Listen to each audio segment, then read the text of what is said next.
Hello and welcome to the show. Now today we'll talk about Temasek, which is a large global private equity fund based out of Singapore with close to about $300 billion of net portfolio value. 5% of that is in India. Let me welcome on the show Ravi Lambah from Temasek joining in.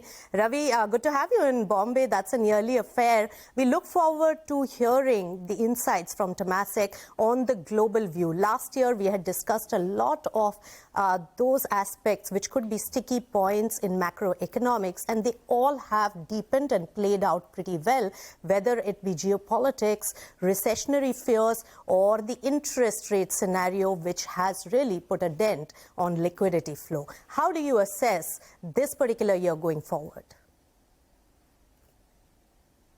Hi, Nisha. Good to see you again. Yeah, no, I think this has clearly been a interesting year that's gone by, and then we have another interesting 12 months to follow for this fiscal. We remain very focused on deploying capital in a cautious manner globally. You know, as you rightly pointed out, the portfolio value for Temasek is now almost $300 billion, $287 billion US to be exact. And India is not 5%, but it's 6% of the global portfolio now. So we've seen a bit of an uptick in the India exposure. I think some of the trends you mentioned, high interest rates, low growth, persistent low growth, high inflation are trends that we are seeing. Geopolitics is concerns out of geopolitical uncertainties is something we're seeing happen around us. We're also seeing some of the global trends that we're watching carefully to see the impact on our activities include, digitization. At the same time, there's a lot of cybersecurity risks that are rising. Climate risk is a big component of how we are trying to think through our portfolio construction. And the way we are focused globally is obviously we're being cautious. At the same time, we are building a portfolio that's resilient, where we have a 20-20-30 strategy, as we call it, for portfolio construction, where we are trying to build a forward-looking portfolio that's resilient in the same way, and also we're trying to beef up our own management capabilities and skills so that we can position ourselves better for what we define as what we're now seeing as a VUCA world. This term has been around for a while. Volatility, uncertainty, complexity, ambiguity, all of these is a new world order. And we have to navigate this. It is clearly challenging. At the same time, it presents to us opportunities where we can deploy capital globally. Right. So, Ravi, for the first time in the past 7 years, you've seen a decline of 5% in the shareholder returns for the last financial year. What exactly has been the reason for it besides the macros? What in your portfolio really caused most of the trouble for the shareholder return? Yes, in U.S. dollar terms, the negative return is 3%. So if you compare $287 billion, then the negative return is 3%. And last 5 years, we've had a positive return. Last decade, we've had a positive return. 20 years, we've had a positive return. And since inception, it's been 14% over the last 50-odd years. This is our 50th anniversary for Temasek. So Nisha, we're not so focused on year-to-year volatility. We're more focused on the long term. We see our portfolio growing quite well. There has been a reset in valuations in the last year, which has caused some markdown in the valuations. There's been capital markets have been lower in certain countries. China's been lower, U.S. has been lower, so that's caused a markdown. So ultimately, it's an aggregation of valuations across the public markets that we have seen across the world, and that's really what's caused the drawdown. But as I said before, we are more focused on the long-term returns, and these are well in the positive category. Right. How did India perform vis-a-vis your rest of the portfolio? And now we hear of soft allocation being increased towards India, and there is more bullishness towards India. Give us a sense on the India performance in particular for Temasek, and also what is the strategic shift and strategy for India in the present environment? Yeah, that's a good question. India has performed well. We've been growing our portfolio quite nicely here. It's benefited a lot from the investments that we made over the last sort of 5-7 years, and then, of course, the rise in valuations and how the economy is growing. So I think India is well positioned. India is the fastest growing economy globally. India grew 7+% last year, and we expect to see 6 to 7% this year. That puts it well on the GDP growth track. Our portfolio investments in India have done well. They've benefited from, several of the structural trends that we see that India benefits from. If I zoom out a little bit, we've been deploying, as you rightly pointed out, $1 billion a year for many years. We kind of doubled that on a soft allocation basis, saying that if we find the opportunities on an annual basis, we'll try and put up to $2 billion to work. And then beyond that, we are very open to opportunities. Just for example, like we did an investment in Manipal, we increased our investment there. We announced it in financial year 23, but it closed, last week, and that in itself was $2 billion. So I think over the next 3 years, if we can find the right opportunities in the right construct, we can see ourselves deploying between $7 to $9 billion in India, and that is an uptick from where we were operating, for many years in the past. And I think your question is what's driving that? Why are we seeing that as sort of the next sort of step?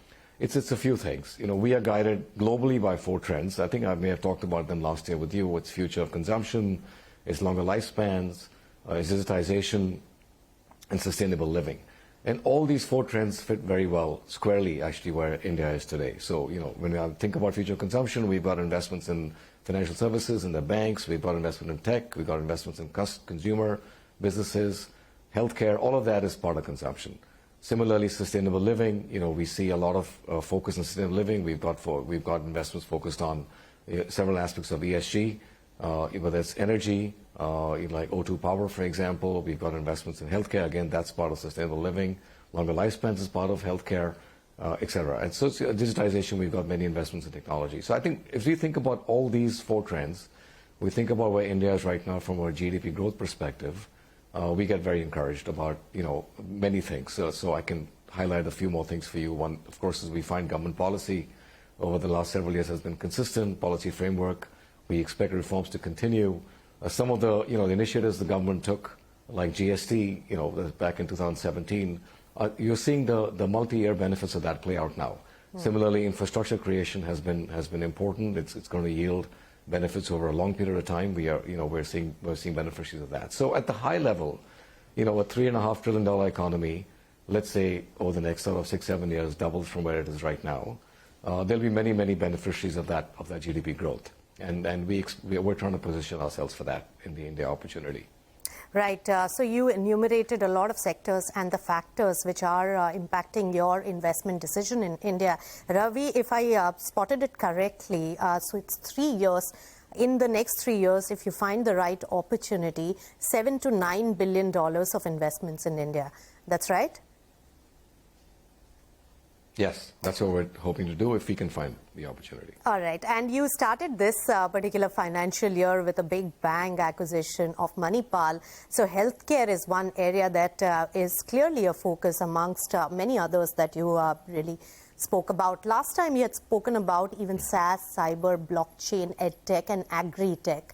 Have you made investments in any of these specific areas in the private market in the year gone by? Yes, we have. We have put more capital to work in a few businesses. The tech sector and the early stage companies have experienced a reset in the last 12 months. So, we've been cautious, but yes, we have put some capital to work in agri as well as in SaaS. But it's early days yet. We're still deploying more capital, and we have to see more opportunities come. So many venture capital kind of transactions has been taken up by Temasek in the last few years especially. How do you see the portfolio management and survival of the portfolio companies, and how is Temasek really supporting its portfolio companies at this difficult time, Ravi? Yeah, that's a great question. I think what we've seen in the early stage, as you call it, whether it's venture, we don't do much venture. Venture is done basically by Vertex, which is our venture capital arm. But we do invest in the early stages of businesses. And, for example, we invested in Zomato back in 2015 and 16. It was still an early stage company at that time, and Policy Bazaar and several others. And we go in early because we want to capture the opportunity. We want to have a seat at the table. We want to learn. We want to benefit from, the growth of these businesses. And then we want to apply those learnings in our broader portfolio, especially if it's technology and innovative sort of, investments. So that's this risk we're willing to take. With the risk, there's returns, and there's also, challenges that we have to navigate. So that's kind of what's happened in the last 12 to 18 months. I think we've seen a reset of valuation in this space. It sort of stems from the fact that there was a lot of, abundant capital available. Interest rates were low. Capital was quite cheap, and a lot of companies were able to access capital at what I would call favorable terms, and then able to spend it with less monitoring of where it was going. The cash burn was rising, path to profitability was distant in the future, and valuations perhaps in many cases got ahead of where the business was. And that reset has happened in the last 12 months. And I think it's a healthy reset, because now we see a lot of management teams more focused on defining that path to profitability, making sure that they're setting the businesses in a way that can benefit from the growth, but more importantly, also utilize capital really carefully. And we've seen that play out in our portfolio globally, not just in India. We've been able to work with management teams to try and help them reset their sort of business plan, and also focus more on priorities. All right. So are you, in this time when the valuations have gone through a reset, looking for more opportunities to invest in the digital space, Ravi? Yes, I think we see digitization as a very large driver of value. Right. Nisha, and I think in India specifically, it plays out really for the long term. Valuations are always a point in time. And we have to be careful as we deploy capital in businesses that, we have to be very, very careful about identifying businesses that will grow over the long term.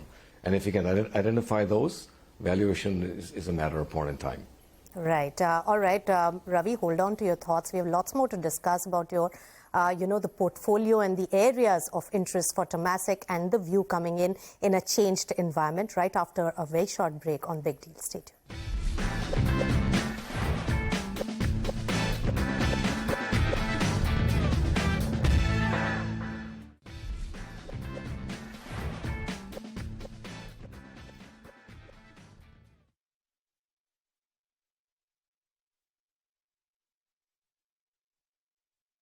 Welcome back. You're watching Big Deal, and we are in conversation with Ravi as well with me.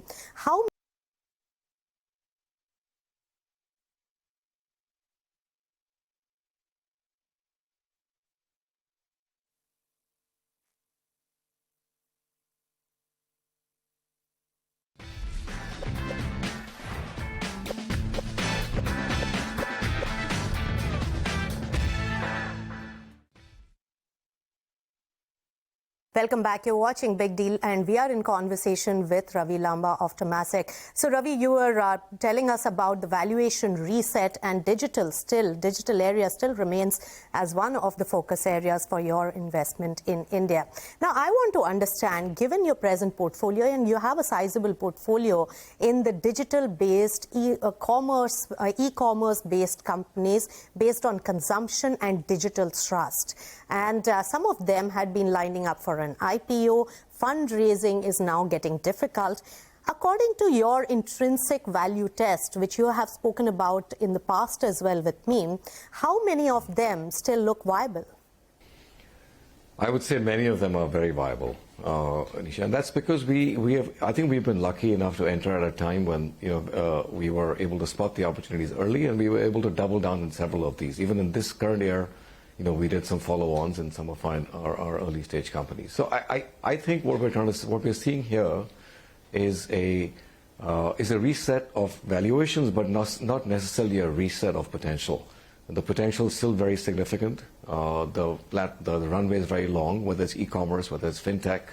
All of them are benefiting from the digitization India stack, and we're trying to make sure that we can double down on opportunities and investments where that potential continues to look really good. And we're a long-term investor. We're not bothered so much by year-to-year volatility. We don't really look at the valuation as an important test. Right. In the short term, we look at it as something that plays out over the long term. That anyways will impact you only when there is another round of fundraising or else you want to make an exit, Ravi. I understand. But there are a few difficult situations like Farm Easy where you are a large investor, and there have been talks of also investors like yourself trying to get a survival kit for the company with the investments coming in from some of the strategic players. So is the M&A consolidation and the private equity, interest in that, in stitching that together for the portfolio companies, is that a theme picking up? Example being Farm Easy type of companies? Yeah, Nisha, as you know, it's not fair for me to comment on any of our portfolio companies and what's happening with them because, sometimes things are work in progress and it's not fair generally for us to comment on any specific one. But what I would say to you is that for Temasek, when we look at early stage investments, like I said before, there comes a level of risk with them. And we always have to price that risk. When things go well, I think that's an easy outcome. When things are difficult, we have to understand why the company is where it is, in the space it is, in the position it is, and how can we be a solution or part of the solution that's offered to that business. And that's what is happening across the globe in many companies where the reset has caused this thing. And the reset has happened for different reasons. One could be, the companies have burned too much capital, burned too much cash, and therefore running out of cash, and cash has been hard to find. Or it could be because they took leverage, did an M&A, and that leverage is creating problems for them, even though the business in itself might be quite sound. Yes. And that's a fix that's needed to right size the balance sheet. So I think we have to think through carefully how we can be part of the solution, and where we are part of the solution is because we believe in the long-term potential of that company, and therefore we want to be supportive. All right. So that is now the fact becoming. That you comment about, Yes. So that's becoming a big theme, Ravi. Yeah, now. I was just saying that the fact that you've become. Yes. Please go on. Yes, correct. I think I was going to say that strategic involvement. Sorry, we were talking about strategic involvement. And M&A and strategic investors partnering with financial investors is a theme that we've seen often repeated in the world. And I think it's an important, it's a good thing, actually, the marriage of that, because it brings different disciplines together. That's right. And but otherwise, on online pharmacy, your view remains bullish, Ravi? I think we are bullish on the broader healthcare sector, and pharmacy is part of that sector. Right. All right. And what about the EV space? Again, Ola Electric is one big investment in your portfolio. So as a theme, EV and the valuations and the very fact that Ola Electric has aspirations of an IPO, do you think that those valuations that are being expected could have an appetite in the public market? Yeah, as you rightly pointed out, we are invested in Ola Electric, and we see EV as a theme. We see EV as a great way to play what's happening in India from a manufacturing perspective, from a Make in India, from the China Plus One strategy. There are many different reasons why we like EV, and of course our own path in terms of ESG and tracking that entire sustainable living theme that I talked about earlier. So we see Ola EV as a great business opportunity where we will continue to think through as we put more capital to work. We have put a follow-on investment. And as the company goes forward with fundraisings, whether it's IPO, whether it's private, we will find opportunities for us to participate in that. But do you, when they go public and yes. how they go public. Yes. Right. But do you see the digital companies finding an IPO route for investor exit or value unlocking? I do, but it's a matter of it's a question of at what time frame. Yes, and also the capital markets are strong. Yes. All right. Capital markets are strong. Are you looking at exit opportunities? Is that going to be a strategy in the recent, in some time? Because the markets are just giving good valuations. Between entry and exit, is exit the strategy right now, Ravi? I think our strategy right now is to grow the portfolio in India. As I pointed out, we'll try to put $7 to $9 billion to work in the next 3 years. Our portfolio value in India now is $17 billion US dollars, and if I market to market, it's closer to $21 billion. So I think our view is India is very interesting. There are a lot of good tailwinds, and we want to grow our portfolio. When we sell, it's usually for rebalancing our exposure.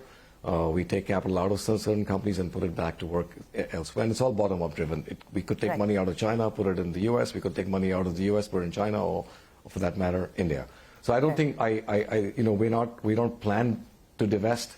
I think it's a matter of rebalancing. But India, we are been a net investor in India for the last decade, and we want to keep growing our portfolio here. That's the most important message I would like to give you. Right, and Ravi, Temasek has, been in partnership with the HDFC Group for long, and you had investments in several of the companies. What do you think of this mega merger and the banking space in India for the private equity investors? I think that's a great point. I think banks are very well positioned. We've seen NPAs go down to very low levels. CASA growth is going really high in the high teens. We are looking at GDP growth in India, growing at, let's say, 6 to 7%. Credit growth is going to track, several basis points beyond that, and private sector banks are probably going to see credit growth of 14 to 16%. So we see the banks benefiting from all of that, including CASA deposits increasing. So I actually think the banks, being a proxy for economic growth, we think about the Indian economy at $3.5 trillion, possibly growing, doubling, let's say, by 2030. The banks will be a great benefactor of that growth as well, as will many other opportunities in the economy. So we're positive on the banks. We continue to have a significant exposure to the banks in India. And as consolidation happens in the sector, it opens up opportunities for synergies, where we've gone beyond banks in the financial services space. We invested in insurance. Yes. We have investments in the life insurance companies, ICICI, SBI, et cetera. And I think we will continue to look at growing our exposure in the financial services space, be it through the banks, be it through insurance, or through fintech. And what about telecom? Of course, you're an expert in this particular space, and telecom as well as media have seen a lot of deals and a lot of investments. What is your view on that very quickly, Ravi? I think telecom has become more interesting, just given the consolidation and the fact that we've seen, we have a few strong players now. We are exposed to the space through our investment in Singapore Telecom, which has investments in Airtel, and we're open to opportunities in this space, Nisha. I think we would look at it, from the digitization angle, from the trend that I talked about earlier. All right, more potential in this particular space, even though many investors have made a beeline already and got a share in the pie.